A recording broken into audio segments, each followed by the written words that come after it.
Gros bonhomme vert qui a marqué la culture même internet et le monde de l'animation, Shrek et son univers regorgent de mystères, d'easter eggs et d'éléments propices aux théories. Salut à tous et à toutes, c'est Endo et bienvenue pour ce 3 théories sur Shrek.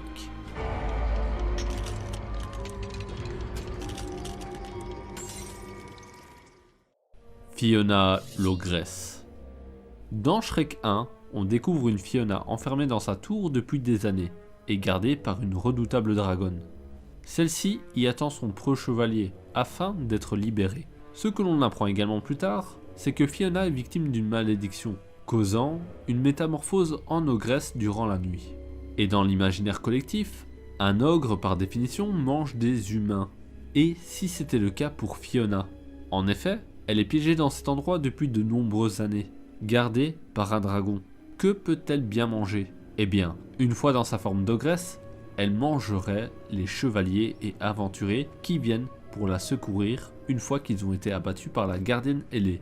Cela expliquerait comment Fiona a pu survivre et se nourrir durant toutes ces années. C'est même sa gardienne qui lui préparerait des petits plats succulents. Rien d'étonnant car la dragonne dans Shrek est en fait un personnage affectueux et très maternel, comme on peut le voir par la suite avec la famille qu'elle fonde avec l'âne.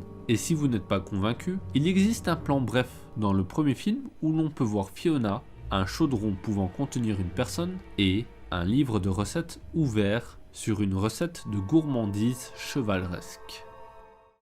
La revanche des créatures magiques.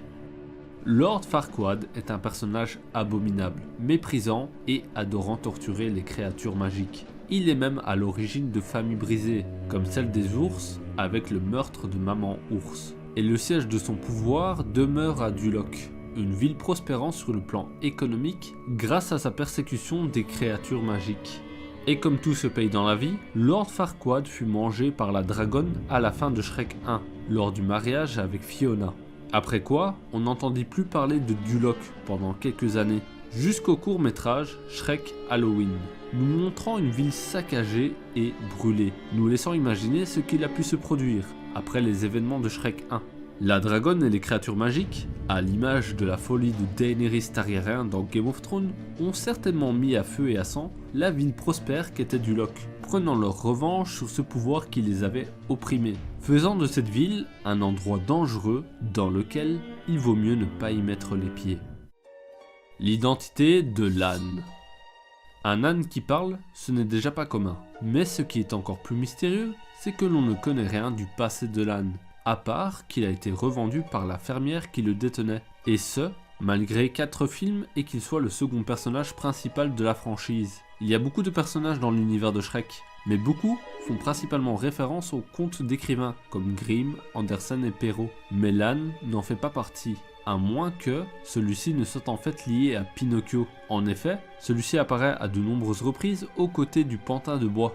On peut dès lors imaginer que l'âne ait été un petit garçon désobéissant, emmené sur la fameuse île au plaisir. La transformation aurait été faite complètement, ou du moins presque, car il aurait réussi à conserver son don de parole. Puis, il aurait été revendu à une fermière, qui elle-même l'aurait revendu car vous le savez aussi bien que moi, l'âne peut être un personnage casse-pied. C'est même dans Shrek 3 qu'il fait allusion à ses années d'école, et du coup du slip coincé entre les fesses, comme si il avait été autrefois humain. Dans ce même film, lui et le chapeauté ont leur corps interverti à la suite d'un sortilège, et l'âne lui communique qu'il doit apprendre à contrôler son braiement, comme lui a dû certainement le faire à la suite de sa transformation. Et être un âne dans le jargon, c'est être un cancre, la proie typique des kidnappings du cocher dans Pinocchio. Voilà, c'est donc la fin de cette vidéo. Comme d'habitude, j'espère qu'elle vous aura plu. Si c'est le cas, l'abonnement, la cloche, le commentaire et le like de l'amour. C'est tout pour moi pour aujourd'hui, c'était Endo, ciao.